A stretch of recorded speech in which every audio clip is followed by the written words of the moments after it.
തൃശൂർ മുണ്ടത്തിക്കോട് വെടിക്കെട്ട് ദുരന്തത്തിന് പിന്നാലെ പാറമേക്കാവ് ദേവസ്വത്തിന്റെ വെടിക്കെട്ട് നിർമ്മാണശാലയ്ക്ക് സ്റ്റോപ്പ് മെമ്മോ. പാലക്കാട് മുതലമട വെള്ളാരം കടവിലുള്ള വെടിമരുന്ന് നിർമ്മാണശാലയ്ക്ക് പാലക്കാട് ജില്ലാ കളക്ടറാണ് സ്റ്റോപ്പ് മെമ്മോ നൽകിയത്. വിവരങ്ങളുമായി ഷാരിഖ് നവാസ് ചേരുന്നു. ഷാരിഖ് നവാസ്, നേരത്തെ തിരുവമ്പാടിയുടെ വെടിക്കെട്ട് പുരയിലാണ് സ്ഫോടനമുണ്ടായത്. ഇപ്പോൾ പാറമേക്കാവിന്റെ വെടിക്കെട്ട് നിർമ്മാണശാലയ്ക്ക് സ്റ്റോപ്പ് മെമ്മോ നൽകിയിരിക്കുകയാണ് പാലക്കാട് ജില്ലാ കളക്ടർ. എന്തൊക്കെയാണ് വിശദാംശങ്ങൾ?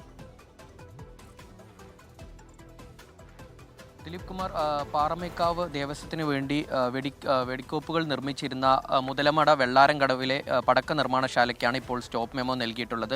ജില്ലാ കലക്ടർ MS മാധവിക്കുട്ടിയുടെ നിർദ്ദേശപ്രകാരമാണ് ചിറ്റൂർ തഹസിൽദാർ R രാധാകൃഷ്ണൻ ഇത്തരത്തിൽ സ്റ്റോപ്പ് മെമ്മോ അവർക്ക് നൽകിയിട്ടുള്ളത്. കാരണം ഇന്നലെ ഇവിടെ ഉണ്ടായ വെടിക്കെട്ട് അപകടത്തിൽ, അതായത് തൃശ്ശൂർ മുണ്ടത്തിക്കോട് അപകടത്തിൽ 14 പേർ മരിക്കുകയും ബാക്കിയുള്ള ആളുകൾക്ക് ഗുരുതര പരിക്കേൽക്കുകയും ഉണ്ടായ സംഭവത്തിന്റെ പശ്ചാത്തലത്തിലാണ് ഇപ്പോൾ മുതലമട വെള്ളാരം കടവിലെ പടക്ക നിർമ്മാണശാലയ്ക്ക് സ്റ്റോപ്പ് മെമ്മോ നൽകിയിട്ടുള്ളത്.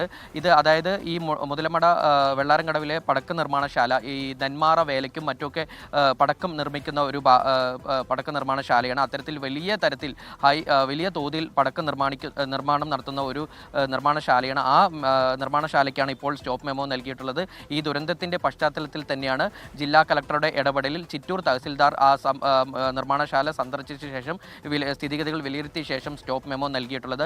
ചിറ്റൂർ തഹസിൽദാർ R രാധാകൃഷ്ണനാണ് ഇത്തരത്തിൽ സ്റ്റോപ്പ് മെമ്മോ ഇപ്പോൾ നൽകിയിരിക്കുന്നത്. ദിലീപ് കുമാർ, തൃശൂർ മുണ്ടത്തിക്കോട് വെടിക്കെട്ട് ദുരന്തത്തിന് പിന്നാലെ തിരുവമ്പാടിയുടെ വെടിക്കെട്ട് പുരയ്ക്കാണ് കഴിഞ്ഞ ദിവസം തീപിടിച്ചത്, സ്ഫോടനമുണ്ടായത്. ഇപ്പോൾ പാറമേക്കാവ് ദേവസ്വത്തിന്റെ വെടിക്കെട്ട് നിർമ്മാണശാലയ്ക്ക് പാലക്കാട് ജില്ലാ കളക്ടർ സ്റ്റേ നൽകിയിരിക്കുകയാണ്, സ്റ്റോപ്പ് മെമ്മോ നൽകിയിരിക്കുകയാണ്.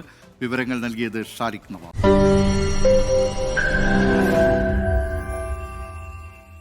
ലോകത്തെവിടെയായാലും ഏത് സമയത്തും 24 വാർത്തകളും ഓഗ്മെന്റഡ് റിയാലിറ്റി പാക്കേജുകളും എക്സ്പ്ലെയിനറുകളും വിശദമായി കാണാൻ ഞങ്ങളുടെ YouTube ചാനൽ നിങ്ങൾക്ക് സബ്സ്ക്രൈബ് ചെയ്യാം.